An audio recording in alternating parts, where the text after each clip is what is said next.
Shalom, salam sejahtera buat kita semuanya. Hari ini, saudara, kita akan mendengarkan pesan-pesan Tuhan, firman yang hidup, firman yang selalu memberkati kita, menasehati kita melalui perenungan yang akan kita dengarkan. Pesan-pesan Tuhan untuk hari ini, saya ambil tema tentang persembahan yang berkenan bagi Tuhan. Saudara, mari kita akan berdoa sebelumnya bersama-sama, kita satukan hati sehingga kita boleh memahami apa yang Tuhan maksud di dalam firman-Nya. Bapa, kembali kami bersyukur, terima kasih untuk hari ini. Kami boleh menikmati hari yang baru. Kami boleh menikmati kebaikan-Mu ya Tuhan. Kasih-Mu anugerah yang begitu besar bagi setiap kami. Sungguh kami bersyukur memiliki Engkau Tuhan Yesus, Allah yang ajaib, Allah yang luar biasa di dalam kehidupan kami. Kami berdoa Tuhan supaya kami semua boleh mengerti, memahami apa yang hendak Tuhan sampaikan melalui perenungan hari ini ya Bapa. Kau mengurapi hamba-Mu, mengurapi kami semuanya ya Tuhan yang mendengarkan. Biarlah hati, pikiran kami boleh terbuka dan fokus terhadap firman-Mu ya Tuhan. Terima kasih dalam nama Tuhan Yesus. Kami sudah berdoa, mengucap syukur. Haleluya. Amin. Nah saudara, hari ini saya akan sampaikan satu tema yang menarik. Karena ini tema yang seringkali hampir setiap minggu, kalau kita datang gereja, kita memberikan persembahan. Dengan harapan kita memberikan persembahan dengan harapan bahwa kita akan diberkati oleh Tuhan. Amin. Pelayan-pelayan jemaat di dalam gereja mengedarkan amplop ataupun tempat persembahan untuk kita persembahkan untuk Tuhan. Pastinya kita akan memberikan yang terbaik. Amin. Pastinya kita akan memberikan yang terbaik buat Tuhan dengan harapan bahwa kita akan diberkati oleh Tuhan. Amin. Nah, saudara, ada satu contoh yang sangat menarik. Saya akan ambil contoh dari satu tokoh atau dua tokoh di dalam firman Tuhan yang akan kita baca. Ini mengenai Kain dan Habil. Nah, saudara, kita buka Alkitab kita di dalam kitab Kejadian pasal 4 ayat 1 sampai dengan ayat yang ke-16. Saya bacakan ya. Perikopnya tentang Kain dan Habil. Ayat pertama, kemudian manusia itu bersetubuh dengan Hawa, istrinya, dan mengandunglah perempuan itu lalu melahirkan Kain. Maka kata perempuan itu, aku telah mendapatkan seorang anak laki-laki dengan pertolongan Tuhan. Ini kisah tentang Adam dan Hawa yang akhirnya mengandung. Hawa mengandung melahirkan Kain. Ayat yang kedua, selanjutnya dilahirkannya Habil, adik daripada Kain, dan Habil menjadi gembala kambing domba, Kain menjadi petani. Setelah beberapa waktu lamanya, maka Kain mempersembahkan sebagian dari hasil tanah itu kepada Tuhan sebagai korban persembahan. Habil juga mempersembahkan korban persembahan dari anak sulung kambing dombanya, yaitu lemak-lemaknya, maka Tuhan mengindahkan Habil dan korban persembahannya. Tetapi Kain dan korban persembahannya tidak diindahkannya. Lalu hati Kain menjadi sangat panas dan mukanya muram. Firman Tuhan kepada Kain, "Mengapa hatimu panas dan mukamu muram? Apakah mukamu tidak akan berseri jika engkau berbuat baik? Tetapi jika engkau tidak berbuat baik, dosa sudah mengintip di depan pintu. Ia sangat menggoda engkau, tetapi engkau harus berkuasa atasnya." Kata Kain kepada Habil adiknya, "Marilah kita pergi ke padang." Ketika mereka ada di padang, tiba-tiba Kain memukul Habil adiknya itu lalu membunuh dia. Firman Tuhan kepada Kain, "Di mana Habil adikmu itu?" Jawabnya, "Aku tidak tahu. Apakah aku penjaga adikku?" Firman-Nya, "Apakah yang telah kau perbuat ini? Darah adikmu itu berteriak kepadaku dari tanah. Maka sekarang terkutuklah engkau, terbuang jauh dari tanah yang mengangkat mulutnya untuk menerima darah adikmu itu dari tanganmu. Apabila engkau mengusahakan tanah itu, maka tanah itu tidak akan memberikan hasil sepenuhnya lagi kepadamu. Engkau menjadi seorang pelarian dan pengembara di bumi." Kata Kain kepada Tuhan, "Hukumanku itu lebih besar daripada yang dapat kutanggung. Engkau menghalau aku sekarang dari tanah ini, dan aku akan tersembunyi dari hadapanmu. Seorang pelarian dan pengembara di bumi, maka barang siapa yang akan bertemu dengan aku tentulah akan membunuh aku." Nah, saudara, dari pembacaan firman Tuhan hari ini tentang persembahan yang berkenan kepada Tuhan. Jadi ada cerita dua orang kakak beradik yang bernama Kain dan Habel memberikan persembahan kepada Tuhan. Yang satu persembahannya diterima, yaitu siapa? Habel. Yang lain ditolak oleh Tuhan. Yang ditolak ini adalah Kain. Perbuatan kedua kakak adik ini sebenarnya adalah baik, yaitu sama-sama memberikan persembahan buat Tuhan. Tetapi akhir dari cerita ini begitu tragis, sehingga berujung kepada pembunuhan yang pertama, saudara. Kenapa korban persembahan Habil diindahkan Tuhan, sedangkan Kain tidak? Nah, ini yang menarik, saudara. Yang akan kita simak sama-sama, perhatikan baik-baik. Mereka sama-sama memberikan persembahan yang terbaik. Tetapi hanya satu yang diterima, yaitu siapa? Habel. Jadi ada setidaknya beberapa hal. Ini yang membedakan persembahan Habel dan persembahan Kain. Saudara, mari kita sama-sama belajar mengenai persembahan yang terbaik ini. Yang pertama adalah Habel memberikan persembahan yang lebih baik. Ya, di ayat yang keempat dikatakan Habel juga mempersembahkan korban persembahan dari anak sulung kambing dombanya, yaitu lemak-lemaknya. Maka Tuhan mengindahkan Habel dan korban persembahannya itu.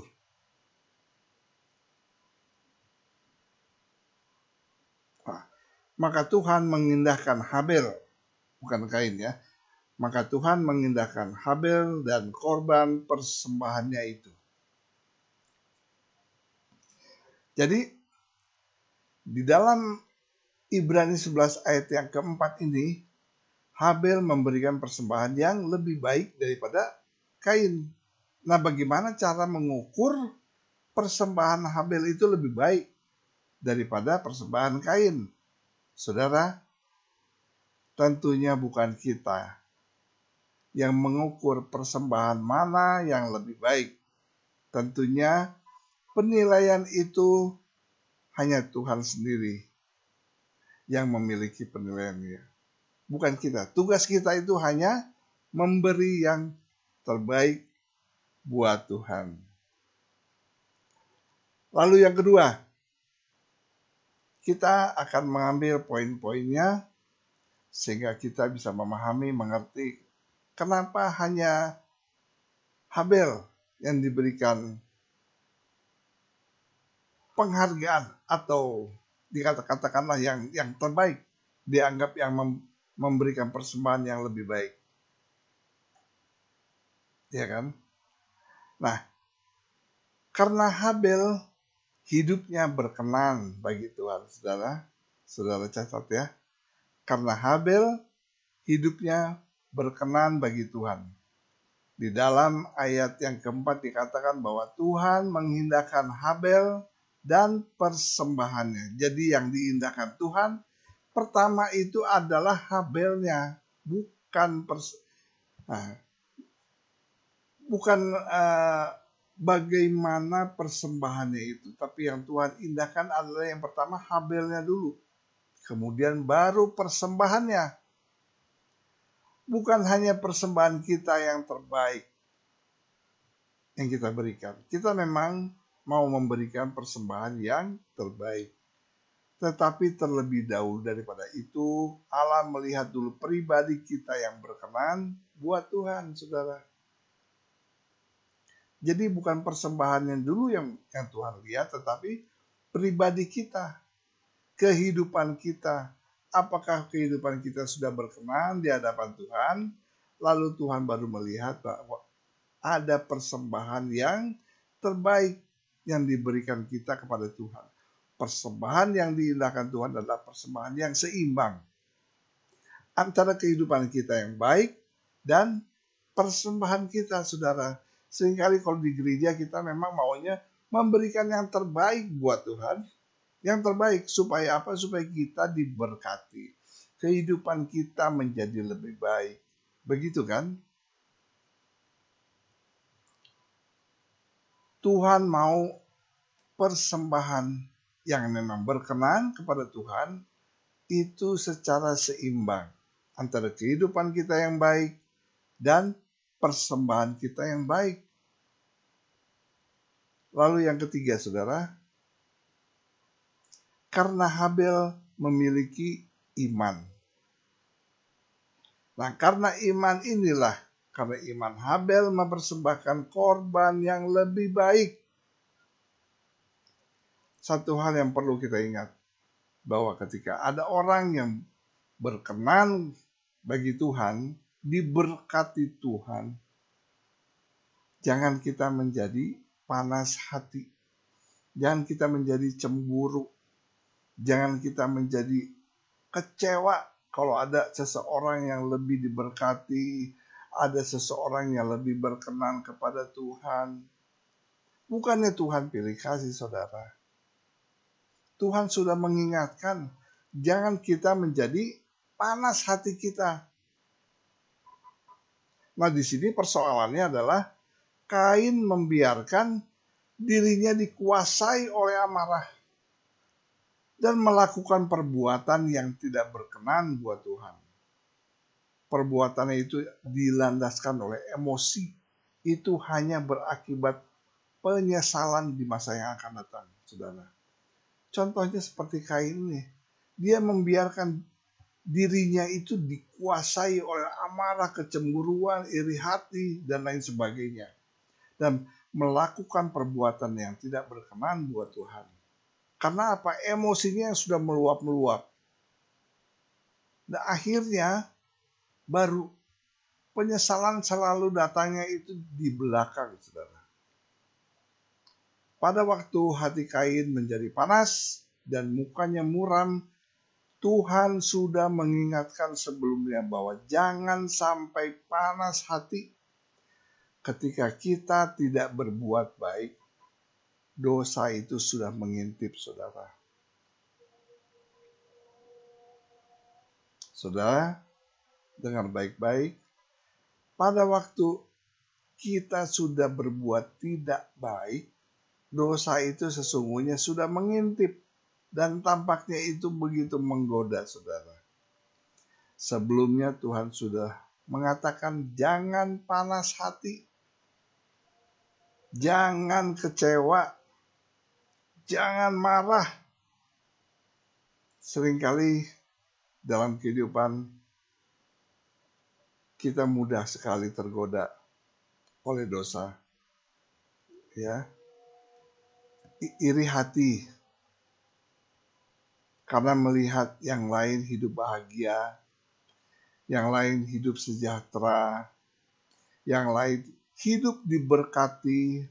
Saudara, saya bicara secara umum ya. Kebahagiaan, kesejahteraan itu ukurannya bukan materi, saudara.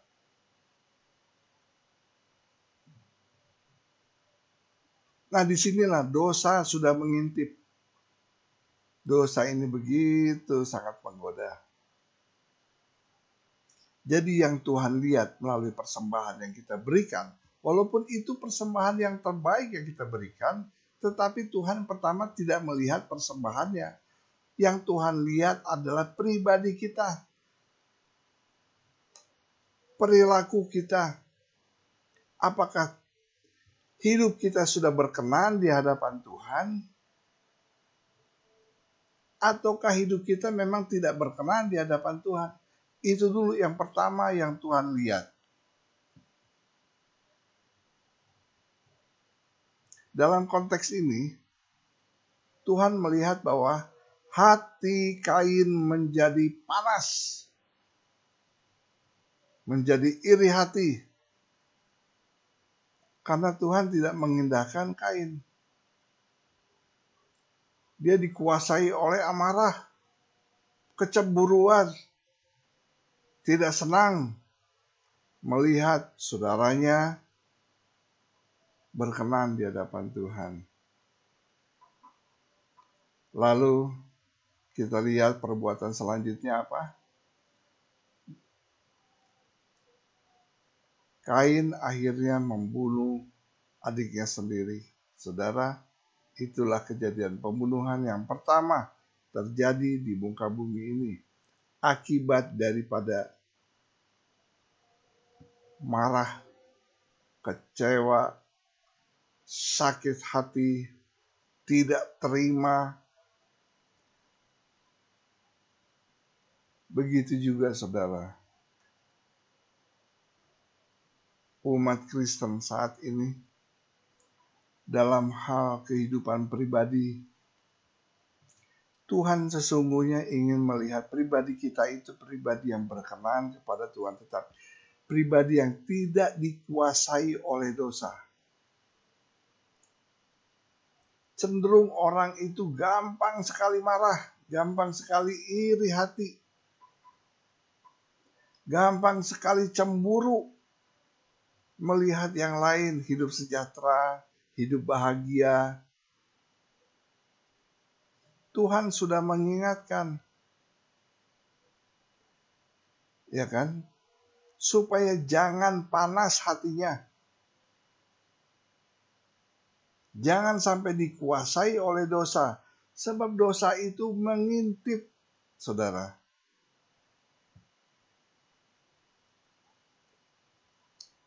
Saya harus katakan di sini, dosa tidak lagi memiliki kuasa atas kita, saudara. Dosa itu bisanya cuma mengintip, menggoda kita, merayu kita, dan lain sebagainya. Dia tidak lagi punya kuasa atas diri kita. Tetapi, kita sendiri yang membiarkan diri kita termakan oleh amarah, membiarkan diri kita itu hanyut di dalam emosi, di dalam kemarahan, di dalam kekecewaan, dan berdosa di hadapan Tuhan.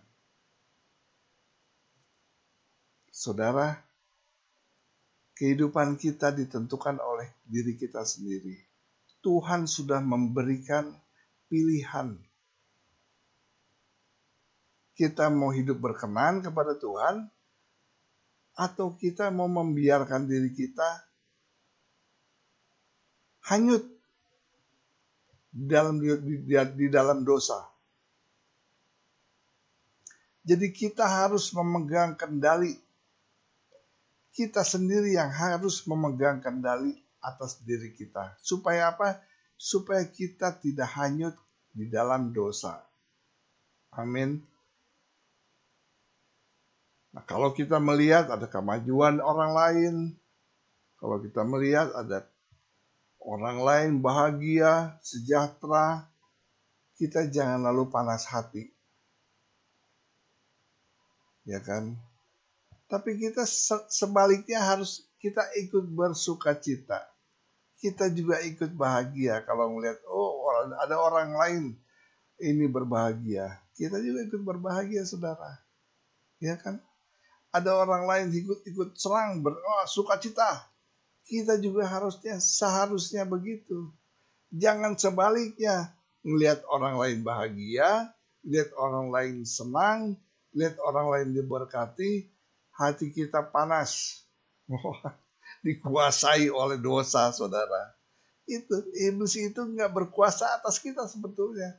Cuman kita membiarkan diri kita, memberikan diri kita kepada si iblis itu. Karena iblis itu cuma mengintip, bisanya cuma mengintip, mengintai. Mencari celah di mana kita bisa dikuasai oleh dosa itu. Saudara, saya mau mengajak kita melihat di dalam kitab Roma.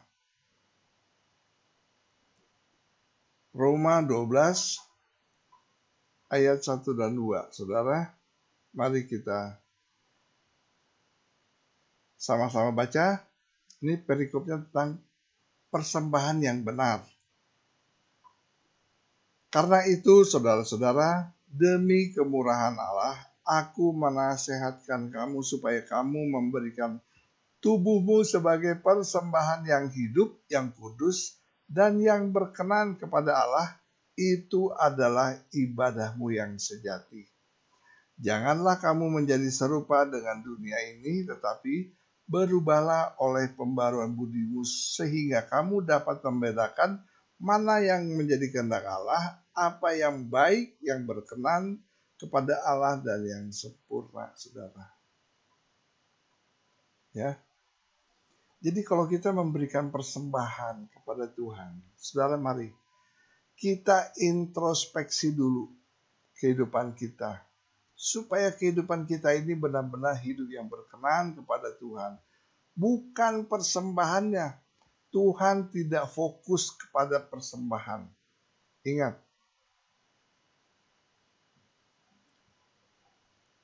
Tuhan yang memiliki dunia ini. Tuhan yang memiliki seluruh alam semesta ini. Jadi saudara jangan beranggapan bahwa kalau kita sudah memberi yang terbaik, yang terbesar, tapi kalau kehidupan kita tidak berkenan kepada Tuhan, saudara sama saja bohong. Jadi kita harus, yang pertama itu kita introspeksi dulu, apakah kehidupan kita berkenan kepada Tuhan atau tidak. Tetapi memberikan persembahan itu adalah kewajiban kita. Berikan persembahan yang terbaik buat Tuhan. Yang terbaik. Kalau kita lihat sekarang orang memberikan di gereja, memberikan persembahan itu, kadang-kadang memberikan persembahan itu bukan yang terbaik, tetapi asal aja. Malah yang paling sedikit lah, kalau boleh saya katakan. Yang paling kecil yang kita berikan. Saudara, itu bukan persembahan yang terbaik, saudara. Kalau persembahan yang terbaik adalah yang terbaik dari apa yang kita miliki.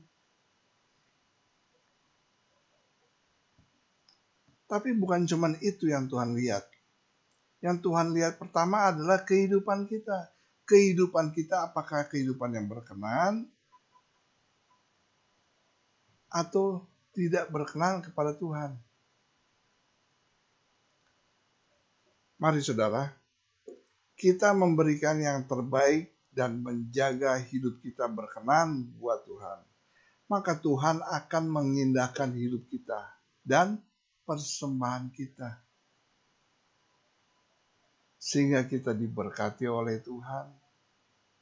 Kita hidup berbahagia, sejahtera. Siapapun itu, saudara. Jadi yang saya mau katakan di sini adalah setiap anak-anak Tuhan, semua kalau kita memberikan yang terbaik, jaga hidup kita berkenan kepada Tuhan, ya kan?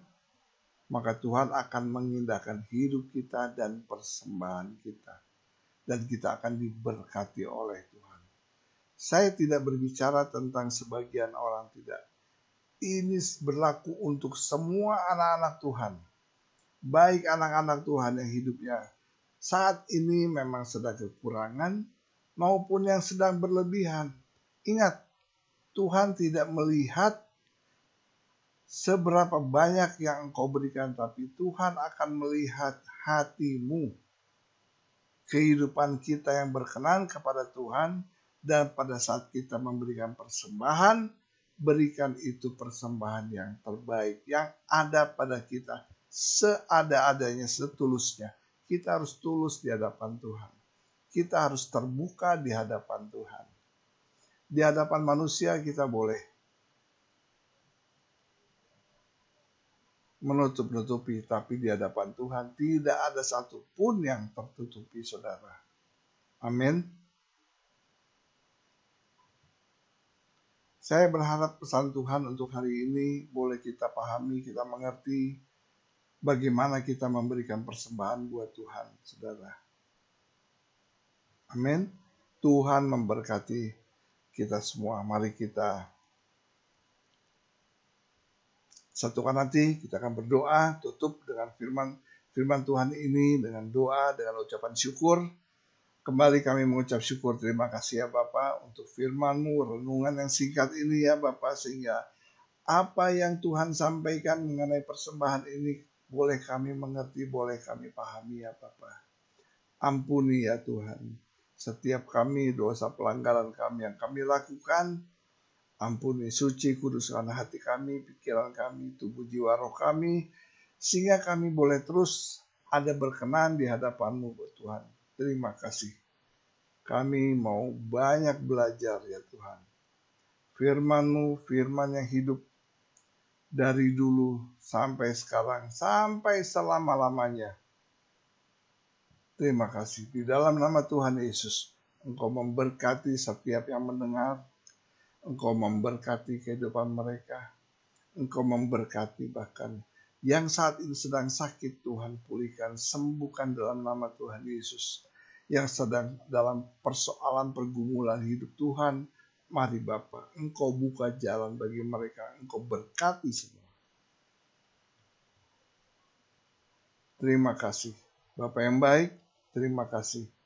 Di dalam nama Tuhan Yesus, kami sudah berdoa mengucap syukur. Amin.